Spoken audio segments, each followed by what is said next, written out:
Fuji posting foto di taman bunga, unggahannya dibandingkan dengan Alia Mas Said. Fuji memposting fotonya di tengah hamparan bunga, persis dengan postingan Alia Mas Said.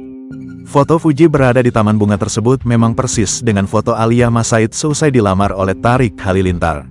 Lantas, postingan Fuji tersebut menuai beragam reaksi dengan menudingnya tak mau kalah dari Alia Mas Said.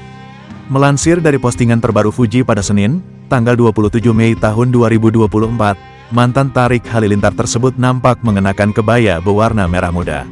Fuji mengenakan bawahan batik dengan rambut panjangnya yang terurai. Ia nampak seperti gadis Bali yang begitu cantik dengan latar taman bunga. Anak Haji Faisal itu menuliskan foto tersebut sudah ada di galerinya semenjak 1 tahun yang lalu.